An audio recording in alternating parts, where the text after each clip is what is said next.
robótica, segundo ano B, criação do nosso primeiro robô de 2015. Mostra aqui a turma, segundo ano B, dá um tchauzinho.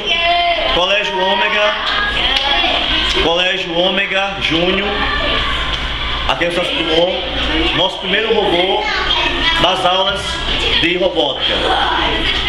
Então vamos lá, aqui é a nossa aluna Ellen dos Santos e utilizamos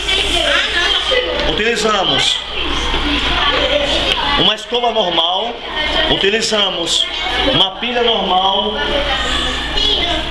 utilizamos um motor de carrinho de controle remoto. Vamos ver, ele vai colocar no chão, vamos ver se vai dar certo. Começou a andar, deu certo, palma pra ele. Palma, vai andando aí, vai andando. Vai seguindo, vai seguindo. Vai lá.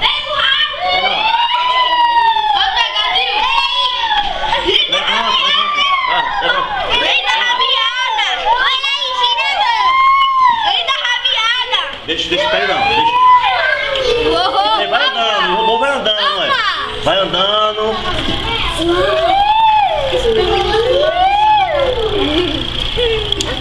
Tá vendo aí? Então, mostra de perto um pouquinho, Loreira. De perto. Tá vendo aí? Então, uma espécie de robô que deu certo.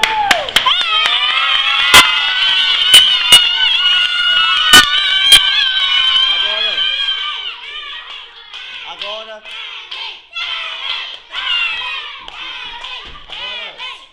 nós vamos fazer uma entrevista com Ellen e saber como é que ela montou. Cadê Ellen? Ellen, pega seu robô. Ellen. Vamos lá. Ellen. Cadê o microfone? Não tem.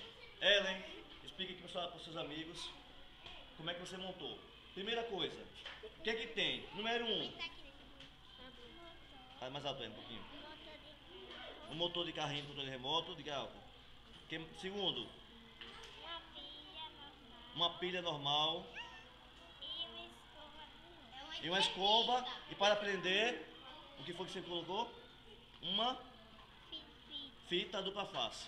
Deu certo. Filma aqui a gente, nós dois. É o nosso primeiro robô. Então parabéns a Ellen.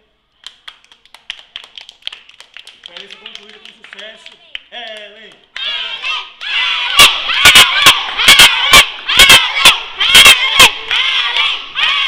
Vou ensinar você agora.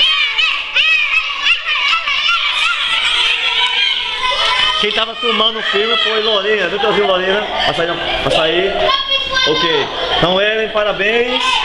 E até a próxima. Deu tchauzinho. Parabéns ao papai de Ellen, parabéns à mamãe, muito inteligente. Mãe, o seu pai? Pronto, parabéns.